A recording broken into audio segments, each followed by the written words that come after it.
Hello students, कैसे हैं आप सब। I hope you all are well. आज हम अपना राजस्थान बोर्ड का क्लास 9th में कंप्यूटर का चैप्टर नंबर 1 स्टार्ट करने जा रहे हैं। चैप्टर नंबर 1 जिसका नाम है इंट्रोडक्शन टू कंप्यूटर, कंप्यूटर का परिचय। तो सबसे पहले आपको पता होना चाहिए कंप्यूटर होता क्या है। Computer is an electronic machine, एक ऑटोमेटिक इलेक्ट्रॉनिक मशीन है which take raw data as input, process that data and gives output in form of meaningful and desired information। Computer एक ऑटोमेटिक मशीन है जो कि raw data input लेता है, फिर उसको प्रोसेस करता है, फिर आउटपुट देता है। तो इनपुट क्या लेता है? रॉ डाटा को, जो डाटा हमारा सही तरीके से अरेंज नहीं है, ठीक है। फिर उस डाटा को प्रोसेस करके हमें आउटपुट देता है, जो कि हमारे जिस इन्फॉर्मेशन की हमें नीड थी, मीनिंगफुल या डिज़ायर्ड इन्फॉर्मेशन में उसको कन्वर्ट करके हमें डाटा दे देता है, ठीक है। जो हिंदी वाले स्टूडेंट्स हैं वो उस डेफिनेशन को देखें। कंप्यूटर एक स्वचालित इलेक्ट्रॉनिक मशीन है, स्वचालित एक इलेक्ट्रॉनिक मशीन है जिसमें हम अपरिष्कृत का मतलब होता है रॉ डाटा, ठीक है, देकर प्रोग्राम के नियंत्रण द्वारा उन्हें अर्थपूर्ण सूचनाओं में परिवर्तित कर सकते हैं। ये है हमारे कंप्यूटर की परिभाषा। सिंपल शब्दों में बोला जाए तो एक कंप्यूटर एक ऐसी मशीन है जो इलेक्ट्रॉनिक मतलब बिजली से चलने वाली मशीन है, जिसमें हम कुछ इनपुट देते हैं, फिर उसकी प्रोसेसिंग होती है किसी प्रोग्राम के थ्रू, और फिर हमें उसका आउटपुट मिल जाता है जिस फॉर्म में हमें वो आउटपुट चाहिए होता है, ठीक है। कंप्यूटर जो हमारा वो आईपीओ साइकिल पे काम करता है। आईपीओ चक्र जो होता है आईपीओ साइकिल पे काम करता है। ये देखो, सबसे पहले हमने इनपुट दिया, फिर उसको प्रोसेसिंग हुई, फिर उसका हमें आउटपुट मिल गया। इनपुट हमने क्या दिया है? Raw data. रॉ डाटा मतलब अपरिष्कृत आंकड़े हमने दिए हैं, और उसको अर्थपूर्ण सूचना में कन्वर्ट करेगा कौन? आफ्टर प्रोसेसिंग हमें इसका आउटपुट मिल जाता है। प्रोसेसिंग कौन करता है? हमारा सीपीयू करता है, ठीक है। फॉर एग्जाम्पल, अगर हम सिंपलेस्ट एग्जांपल अगर लेना चाहें, जैसे कि हमने मिक्सर ग्राइंडर जो होता है हमारा, जूस बनाना है, मान लिया मैंगो शेक, बनाना शेक, कुछ भी आपको बनाना है, तो उसके लिए आपने इनपुट क्या डाला? बनाना, मिल्क, शुगर, ये ऐड किया, ये हो गया हमारा इनपुट। फिर हमने उसकी प्रोसेसिंग की। प्रोसेसिंग कैसे? जब वो मिक्सर ग्राइंडर हमारा चला है, स्टार्ट हुआ है, उसके बाद हमें आउटपुट मिला। आउटपुट में हमें क्या मिला? मिल्क शेक या फिर मैंगो शेक, जो भी आपको बनाना है वो आपको एज ए आउटपुट मिल गया, ठीक है। तो उसी तरीके से कंप्यूटर में भी जो कंप्यूटर जो है वो भी input process output IPO cycle पे काम करता है, जिसमें हमें सबसे पहले इनपुट देना होता है, फिर उसकी प्रोसेसिंग होती है, फिर हमें आउटपुट मिल जाता था।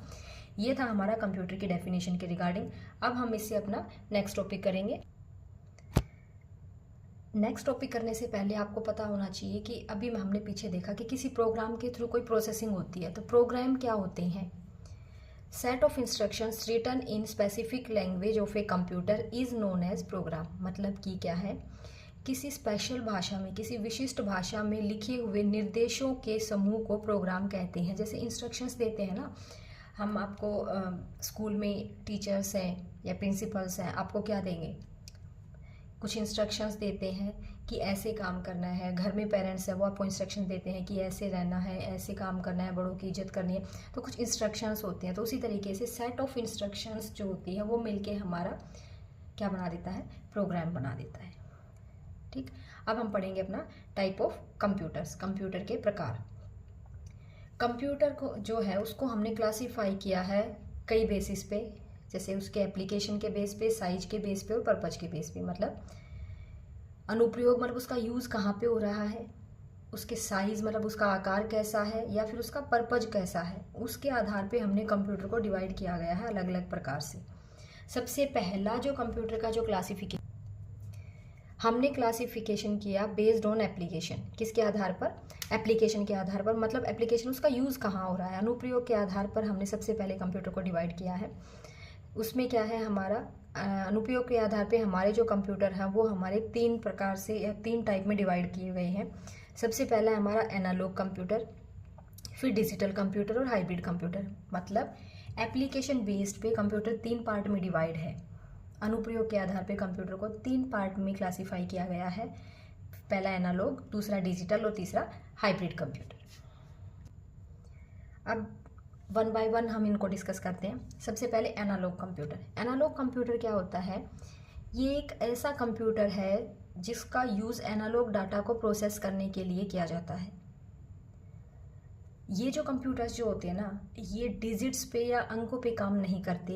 ये किस पे काम करते हैं? हमारा भौतिक रूप से जो हमारा डाटा प्रेजेंट है, फिजिकल क्वांटिटीज़ जो होती है ना, जैसे कि फिजिकल क्वांटिटी, जैसे आप मान लो प्रेशर है, टेम्परेचर है, लेंथ है, हाइट है, ये जो हमारी फिजिकल क्वांटिटीज़ हैं उन की रीडिंग पे काम करता है। मतलब ये किसी आंकड़े पे काम ना करके, किसी डाटा पे या नंबर पे काम ना करके फिजिकल क्वांटिटी पे काम करता है। ठीक है। एनालॉग कंप्यूटर का उपयोग मुख्य रूप से साइंटिफिक और इंजीनियरिंग वाले एरिया में ज़्यादा होता है। मतलब विज्ञान और इंजीनियरिंग के क्षेत्र में इसका यूज ज़्यादा होता है एनालॉग कंप्यूटर का। एक उदाहरण लेके चलो सिंपल सा। एक पेट्रोल पंप में लगा एनालॉग कंप्यूटर पंप से निकले पेट्रोल की मात्रा को मापता है, किसमें? लीटर में। फिर उसके मूल्य की गणना करके स्क्रीन पर दिखाता है। तो सिंपल भाषा में देखो कि एनालॉग कंप्यूटर्स जो हैं हमारे पेट्रोल पंप पे एक तरह से रीडिंग को मेजर करना और उसके अकॉर्डिंग कितनी पेमेंट हुई है, कितने का पेट्रोल डल गया है, उसकी मूल्य की गणना करना, ये काम हमारा किसका है? एक एनालॉग कंप्यूटर का ही एक काम है। तो हम क्या कह सकते हैं कि पेट्रोल पंप पे यूज़ होने वाले कंप्यूटर दोनों बोल सकते हैं, एनालॉग भी और हाइब्रिड भी, जो हम आगे पढ़ेंगे। ठीक है। अब एनालॉग जो संकेत जो होते हैं वो क्या होते हैं? कॉन्टीन्यूअस होते हैं। कॉन्टिन्यूएशन मतलब ऐसे, ये दिख रहे हैं आपको। कॉन्टिन्यूअस सिग्नल को हम बोल देते हैं सतत संकेत। क्या बोल देते हैं? सतत संकेत। इंग्लिश में बोलते हैं कॉन्टिन्यूअस सिग्नल्स। तो एनालॉग सिग्नल्स जो होते हैं वो कॉन्टिन्यूअस होते हैं।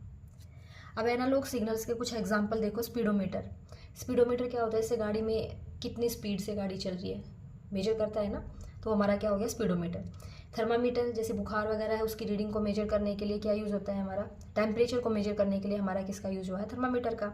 ऐसे ही इलेक्ट्रिक जो मीटर, विद्युत मीटर जो होते हैं, वोल्टेज वगैरह की जो रीडिंग होती है, वोल्टेज मीटर, जो घड़ी वगैरह है, इन सब में हमारा कौन से कंप्यूटर का यूज़ हो रहा है? Analog computer. तो एनालॉग कंप्यूटर हैं वो अंकों पे काम ना करके हमारे किस पे काम करते हैं? फिजिकल या भौतिक जो इकाई जो होती है उन पे काम करता है ये। और इसका जो सिग्नल जो होते हैं वो कॉन्टीन्यूअस होते हैं, मतलब सतत संकेत होते हैं इसके। और इसके एग्जाम्पल आपको जरूर याद रखने हैं। ठीक है। और ये लास्ट ईयर आपका हाफ ईयरली में ये क्वेश्चन पूछा गया था कि जो पेट्रोल पंप पे कौन से कंप्यूटर यूज़ होते हैं, वहाँ पे हाइब्रिड ऑप्शन में नहीं था, तो हम कौन से कंप्यूटर का यूज़ करेंगे? एनालॉग कंप्यूटर का। ठीक है। अपना सेकंड टाइप जो है on the basis of application, application के आधार पे सेकंड टाइप था हमारा डिजिटल कंप्यूटर। डिजिटल कंप्यूटर जो होते हैं ना वो बाइनरी नंबर सिस्टम पे काम करते हैं। बाइनरी नंबर सिस्टम आप पहले से ही फेमिलियर हैं। बाइनरी नंबर सिस्टम होता है जो 0 और 1 की फॉर्म में जो डाटा होता है, ठीक है, उसके बेस पे जो काम करते हैं वो हमारे कौन से होते हैं? डिजिटल कंप्यूटर्स होते हैं।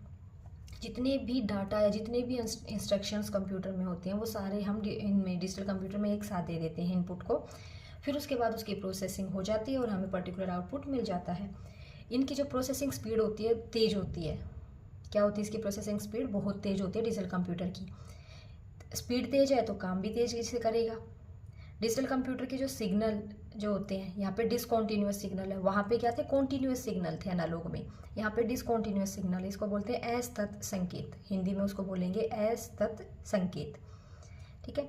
अब इसका एक डायग्राम देखो, डायग्राम से आपको पता लगेगा एनालॉग में कैसे सिग्नल थे हमारे? सिंपल ऐसे कॉन्टीन्यूअस नेचर था। लेकिन डिजिटल में हमारा क्या है? 0 और 1। ये हमारा 0 होता है और ये हमारा 1 लेवल है। तो ये देखो यहाँ से हमारी 0 वैल्यू है, फिर ये जो है ये हमारी 1 वैल्यू को रिप्रेजेंट कर रहा है, फिर से 0 वैल्यू यहाँ पे, फिर 1 1 2 बार है। ठीक है। फिर 0, फिर 1 1 1। इस तरीके से सिग्नल जो होते हैं वो हमारे डिजिटल सिग्नल होते हैं। ठीक है। और डिजिटल सिग्नल पे ही काम करता है कौन? कंप्यूटर। अगर हम बोलें जिन कंप्यूटर पे हम काम कर रहे हैं, हम जिस भी हमारे जो सिस्टम जो है हमारा जहाँ पे हम काम कर रहे हैं लैब वगैरह में, तो वो वाले कंप्यूटर भी हमारे डिजिटल कंप्यूटर पे ही, कंप्यूटर की बात जहाँ हो जाए वो हमारा डिजिटल कंप्यूटर की ही बात होती है मेनली, क्योंकि सारा डाटा हमारा 0 1 बाइनरी की फॉर्म में ही होता है। अब बात करते हैं डिजिटल सिग्नल जो है उसके कुछ एग्जाम्पल, कुछ उदाहरण है कि कैलकुलेटर आपने देखा होगा, कैलकुलेटर में नंबर कैसे लिखे हुए होते हैं, डिजिटल फॉर्म में लिखे होते हैं। डिजिटल क्लॉक अभी देखी होगी, जैसे डिजिटल क्लॉक यहाँ पे आपको दिखाई दे रही है, एक डेमो टाइप में मैंने यहाँ बना रखा है। ये ऐसी जो क्लॉक होती है जिसमें नंबर हमारे सिंपल जीरो ना बन के ऐसे किस फॉर्म में है, डिजिटल फॉर्म में। ठीक है, ये डिजिटल क्लॉक हो गई। वैसे ही IBM जो कंप्यूटर्स जो होते हैं PC, वो भी हमारे डिजिटल कंप्यूटर के एग्जाम्पल। उसी तरीके से एप्पल मैक, यहाँ पे कुछ एग्जाम्पल्स है जो आपको याद करने हैं, इनको याद रखना। और यहाँ पे एक डिजिटल क्लॉक का मैंने दिखा दिया है तुम्हें कि यहाँ पे डिजिटल कंप्यूटर्स, डिजिटल सिग्नल अगर पूछा जाए तो वो 0 और 1 के फॉर्म में है, उनका यूज़ होता है हमारे डिजिटल क्लॉक में। तो इसको देख के आप आसानी से पहचान पाओगे कि हमारे कैसे हैं डिजिटल सिग्नल्स हैं। अब अपना थर्ड टाइप का कंप्यूटर है, वो है हाइब्रिड कंप्यूटर। हाइब्रिड कंप्यूटर क्या होता है, मिला जुला रूप है किसका, एनालॉग का और डिजिटल, इन दोनों से मिलके जो कंप्यूटर बना है वो हमारा कौन सा कंप्यूटर है, हाइब्रिड कंप्यूटर। हाइब्रिड कंप्यूटर क्या करता है, एनालॉग सिग्नल को लेगा और उसको प्रोसेस करके डिजिटल सिग्नल में कन्वर्ट कर देता है। तो इसका मुख्य काम क्या हो गया, एनालॉग डाटा को डिजिटल डाटा में कन्वर्ट करना। हाइब्रिड कंप्यूटर के उपयोग क्या हो गए, पेट्रोल पंप पे मैंने आपको बताया था कि जो लास्ट ईयर जो क्वेश्चन आया था कि पेट्रोल पंप पे कौन से कंप्यूटर का यूज़ होता है। हाइब्रिड ऑप्शन में है तो हाइब्रिड लगा देना, अगर हाइब्रिड नहीं है तो आप एनालॉग कंप्यूटर को ही ऑप्शन में लगाना। लास्ट टाइम जो MCQ टाइप के 1 मार्क का जो क्वेश्चन आता है उसमें पूछा गया था आपसे कि एनालॉग कंप्यूटर, डिजिटल कंप्यूटर या फिर हाइब्रिड कंप्यूटर, हाइब्रिड ऑप्शन में नहीं था सॉरी, तो इनमें से कौन सा कंप्यूटर जो है हमारा पेट्रोल पंप में यूज होता है, तो हम कौन सा ऑप्शन में लगाएंगे, एनालॉग कंप्यूटर। अगर हाइब्रिड है तो हाइब्रिड को लगाओ, हाइब्रिड ऑप्शन में नहीं है तो हम एनालॉग कंप्यूटर लगाएंगे। ठीक, अब हाइब्रिड कंप्यूटर के यूज़ कहाँ पे होते हैं, पेट्रोल पंप, एरोप्लेन्स वगैरह में, हॉस्पिटल्स में, साइंटिफिक रिसर्च वगैरह में, इन सब में कहाँ किसका यूज़ होता है हमारा, हाइब्रिड कंप्यूटर में, क्योंकि इसके पास दोनों की प्रॉपर्टीज़ है, एनालॉग वाले की भी और डिजिटल वाले की भी। तो ये क्या हो जाएगा, वास्ट हो जाएगा इसका एरिया, उन दोनों के फीचर्स इसके अंदर है। ठीक है, ये था हमारा कंप्यूटर का क्लासिफिकेशन एप्लीकेशन के बेस पे। अब अपना नेक्स्ट पढ़ेंगे, अब अपना नेक्स्ट जो पॉइंट है अपना वो है classification based on size. Computer को हम क्लासीफाई कर रहे थे, हमने अभी तक अनुप्रयोग के आधार पर, मतलब एप्लीकेशन के आधार पे कंप्यूटर को डिवाइड किया था 3 पार्ट में, एनालॉग, डिजिटल और हाइब्रिड। अब अपना है साइज के आधार पे कंप्यूटर का डिवीजन। साइज के आधार पे कंप्यूटर को डिवाइड किया गया micro computer, mini computer, main frame computer और सुपर कंप्यूटर। जो माइक्रो कंप्यूटर है वो फर्दर से डिवाइड हो जाता है हमारा, मतलब कि ये सारे के सारे माइक्रो कंप्यूटर के ही एग्जाम्पल हैं। डेस्कटॉप है, लैपटॉप, पाल्म टॉप, नोटबुक और टैबलेट, ये सारे के सारे हमारे माइक्रो कंप्यूटर के ही एग्जाम्पल हैं। तो अब 1 बाय 1 इनको भी डिस्कस करते हैं, micro computer, mini computer, main frame computer और सुपर कंप्यूटर के बारे में। माइक्रो कंप्यूटर्स जो बेसिकली हम जो कंप्यूटर यूज़ कर रहे हैं ना, वो माइक्रो कंप्यूटर की कैटेगरीज हैं। जो भी हम लैपटॉप, डेस्कटॉप, नोटबुक, टैबलेट, जितने भी हम यूज़ कर रहे हैं वो सारे हमारे माइक्रो कंप्यूटर हैं। तो माइक्रो कंप्यूटर क्या होते हैं, साइज़ में छोटे होंगे, इनकी जो कॉस्ट जो होती है वो भी क्या होती है, कम होती है। एक ही CPU होता है इनके अंदर। बेसिकली जितने भी हम घर में, अपने हाउस में, अपने ऑफिस में, अपने स्कूल्स में, इन सब में जो कंप्यूटर्स जो यूज़ होते हैं वो बेसिकली हमारे कौन से कंप्यूटर हैं, माइक्रो कंप्यूटर ही होते हैं। इनमें एक ही समय में एक ही व्यक्ति कार्य कर सकता है, तो इन्हें पर्सनल कंप्यूटर भी कहा जाता है। PC बोल दो, पर्सनल कंप्यूटर भी बोल सकते हैं इनको। ठीक है, इन कंप्यूटर्स की स्टोरेज कैपेसिटी को हिंदी में बोलते हैं संग्रहण क्षमता। इसकी जो स्टोरेज कैपेसिटी है तथा कार्य करने की जो स्पीड है वो क्या होती है, कम होती है एज कम्पेयर टू बाकी के जो कंप्यूटर्स हैं हमारे मिनी, मेन फ्रेम और इनके कंपेरेटिवली इसकी स्पीड क्या होती है, थोड़ी सी कम होती है। ठीक, अब सबसे पहले जो आपने एक टेबल देखा था, एक डायग्राम देखा था, उसमें आप पहले ही चार्ट को देख के समझ गए होंगे कि माइक्रो कंप्यूटर्स भी कई तरह के होते हैं। डेस्कटॉप है, लैपटॉप, पाल्म टॉप, नोटबुक और टैबलेट। डेस्कटॉप मतलब जो कंप्यूटर हमारे ऑफिस में रखा हुआ होगा, जिसमें एक कीबोर्ड होता है, एक माउस होता है, एक CPU होता है, ये जो कंप्यूटर, एक मॉनिटर होता है, ये जो कंप्यूटर हमारा वो क्या है, हमारा डेस्कटॉप कंप्यूटर होता है। ऐसे ही लैपटॉप, आप सब फैमिलियर हैं लैपटॉप से, palm top, notebook, tablet, tab से, इन सब कंप्यूटर से आप बिल्कुल फैमिलियर हैं। तो ये जो कंप्यूटर्स जो होते हैं, अब बात करते हैं हम अपने मिनी कंप्यूटर के बारे में। मिनी कंप्यूटर्स जो हैं हमारे, ये कंप्यूटर क्या होते हैं, मीडियम साइज़ के होते हैं, ना ज़्यादा छोटे ना ज़्यादा बड़े। मीडियम साइज़ के कंप्यूटर मतलब मध्यम आकार के जो कंप्यूटर होते हैं वो हमारे मिनी कंप्यूटर हैं। माइक्रो कंप्यूटर की तुलना में ये कंप्यूटर क्या होते हैं, थोड़े से बड़े भी होंगे, फास्टर भी होंगे, थोड़े पावरफुल भी ज़्यादा होते हैं और इनकी कॉस्ट भी क्या होएगी, ज़्यादा होएगी as compare to micro computer. मतलब कि पावरफुल भी हैं माइक्रो कंप्यूटर से ज़्यादा, फास्टर भी उससे ज़्यादा है, कॉस्ट भी उससे ज़्यादा है, स्टोरेज कैपेसिटी और स्पीड क्या है इसकी बहुत ज़्यादा है एज कम्पेयर टू माइक्रो। मतलब संग्रहण करने की जो क्षमता जो इसके अंदर है और इसकी जो स्पीड जो है काम करने की वो क्या होती है, थोड़ी ज़्यादा होती है किससे, माइक्रो कंप्यूटर से। इसमें एक से अधिक सीपीयू होता है। माइक्रो कंप्यूटर में क्या था, एक ही सीपीयू था, एक टाइम पे एक ही इंसान काम करेगा, लेकिन यहाँ पे एक से ज़्यादा सीपीयू है और इस पे एक टाइम पे कई आदमी एक साथ काम कर सकते हैं, एक से अधिक आदमी या व्यक्ति जो है वो काम कर सकता है। इनका उपयोग ज़्यादातर बड़े बड़े बैंक्स में, ऑफिस में, इन सब में इसका मिनी कंप्यूटर का यूज़ किया जाता है। तीसरा है हमारा main frame computer. Main frame computer जो होता है ये साइज में, मतलब जैसे मैं बताती जा रही हूँ, माइक्रो कंप्यूटर से बड़े होंगे मिनी कंप्यूटर, मिनी कंप्यूटर से साइज में बड़े हो जाएंगे हमारे मेन फ्रेम कंप्यूटर। साइज बढ़ता जाएगा, उनकी पावर बढ़ती जाएगी, उनके काम करने की जो स्पीड है वो बढ़ती चली जाएगी, लेकिन कॉस्ट भी बढ़ती चली जाएगी।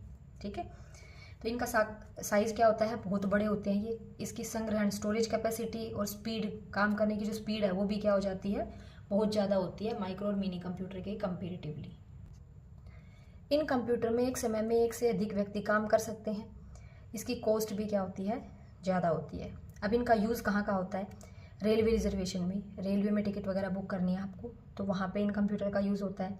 बीमा कंपनीज जितनी भी हैं, LIC वगैरह, उनमें यूज़ होता है। रिसर्च इंस्टीट्यूशंस, मतलब अनुसंधान संस्थान जहाँ पे हैं वहाँ पे इनका यूज़ होता है। और भी कई ऐसी जगह हैं जो बड़े बड़े साइंटिफिक रिसर्च वाली जो है, जहाँ पे इनका यूज़ होता है। अब मेन फ्रेम कंप्यूटर्स के कुछ एग्जाम्पल हैं, जो उदाहरण हैं वो आपको याद रखने हैं, क्योंकि 1 मार्क्स में पूछ लिया जाता है कि मेन फ्रेम कंप्यूटर का कोई एक एग्जाम्पल बताइए। मेन फ्रेम कंप्यूटर के उदाहरण है IBM 4300, IBM 4381, UAX 8842। आप इनको याद रखना, किसी भी कम से कम एक या दो तो आपको याद होने ही चाहिए कि ये मेन फ्रेम कंप्यूटर है। ठीक है, अब अपना जो नेक्स्ट टाइप जिसके बारे में हम डिस्कस करेंगे वो हमारा सुपर कंप्यूटर। ये जो कंप्यूटर्स होते हैं इनका आकार बहुत बड़ा होता है, मतलब सबसे बड़े जो साइज में कंप्यूटर्स होते हैं वो सुपर कंप्यूटर ही होते हैं। इनकी स्टोरेज करने, संग्रहण करने की जो क्षमता है वो भी बहुत ज़्यादा होती है, कार्य करने की स्पीड भी बहुत ज़्यादा होती है। ठीक है, एक टाइम पे बहुत सारे आदमी बैठ के इस पर काम कर सकते हैं। इसका जो स्ट्रक्चर है वो ज़्यादा कॉम्प्लेक्स है, मतलब काफ़ी जटिल इसका स्ट्रक्चर है। अब इतनी सारी अगर इसमें क्वालिटी है तो भैया ये महंगे तो होंगे ही, तो ये कंप्यूटर सबसे महंगे होते हैं, इसकी कीमत अरबों में होती है। और ये जब काम करता है ना तो कैलकुलेशन अगर वर्क है तो बहुत ही एक्यूरेसी से, बहुत ही मतलब गलतियां नहीं के बराबर कैलकुलेशन बहुत एक्यूरेसी के साथ में करता है उच्च सुपर कंप्यूटर्स। ठीक है, अब सुपर कंप्यूटर्स के कुछ उपयोग है, कहाँ कहाँ पे इसका यूज़ होता है। साइंटिफिक रिसर्च सेंटर, मतलब वैज्ञानिक अनुसंधान संगठन में इसका यूज़ होता है। वेदर फोरकास्टिंग, मौसम की भविष्यवाणी कि भाई आज बारिश होगी, आज मौसम कैसा रहेगा, ये सब जानकारी हमें कहाँ से मिलती है, सुपर कंप्यूटर से। स्पेस रिसर्च लैब, अंतरिक्ष अनुसंधान प्रयोगशाला। डिफेंस सेंटर्स में, रक्षा संगठन वगैरह जो होते हैं वहाँ पे भी सुपर कंप्यूटर का यूज़ होता है। Controlling nuclear power plant, genetic engineering, इन सब जगह पे हमारा सुपर कंप्यूटर ही यूज़ होता है। अब सुपर कंप्यूटर के कुछ उदाहरण हैं। लास्ट ईयर हाफ ईयरली में ही एक क्वेश्चन पूछा गया था, किसी एक सुपर कंप्यूटर का नाम बताइए, एक 1 मार्क का क्वेश्चन था। तो सुपर कंप्यूटर के उदाहरण है जैसे परम, क्रे, NEC, CDC। आप इनमें से कोई भी एक एग्जाम्पल लिख के आ सकते हो कि ये सुपर कंप्यूटर का उदाहरण है। ये सारे कंप्यूटर्स हैं, इन कंप्यूटर्स के नाम, ये सारे के सारे कंप्यूटर्स क्या होते हैं, सुपर कंप्यूटर होते हैं। ठीक, तो अभी तक जो हमने पढ़ा है, कंप्यूटर को हमने डिवाइड किया था, उसको क्लासीफाई किया था 3 बेस पे, टाइप के आधार पर, साइज के आधार पर और पर्पज के आधार पे। टाइप के आधार पर मतलब उसका उपयोग कहाँ हो रहा था, अनुप्रयोग के आधार पे एनालॉग, डिजिटल और हाइब्रिड। साइज के आधार पे हमारे कौन कौन से थे, micro computer, mini computer, main frame computer और सुपर कंप्यूटर। और पर्पज के आधार पे जनरल पर्पज और स्पेशल पर्पज कंप्यूटर्स। आपके सिलेबस में बेसिकली इतना ही है, तो मैंने इतना ही कवर करवाया है। ये हमारे क्या होता है, किसी पर्टिकुलर स्पेसिफिक पर्पज़ के लिए अगर यूज़ करना है तो स्पेशल पर्पज़ कंप्यूटर होते हैं, बाकी ये जनरल पर्पज़ कंप्यूटर हो जाते हैं, नॉर्मल यूज़ होने वाले। तो आज की इस वीडियो में इतना ही। बाकी के जो रिमेनिंग चैप्टर के जो हमारे टॉपिक हैं वो हम अपनी नेक्स्ट वीडियो में कंटिन्यू रखेंगे। तो चैप्टर फर्स्ट के आज हमने introduction to computers, type of computer को डिस्कस किया है। आई होप आपको ये वीडियो अच्छी लगी होगी। अगर आपको वीडियो अच्छी लगी है तो वीडियो को लाइक, शेयर एंड सब्सक्राइब जरूर करना। Thank you for watching, keep learning, bye bye, take care.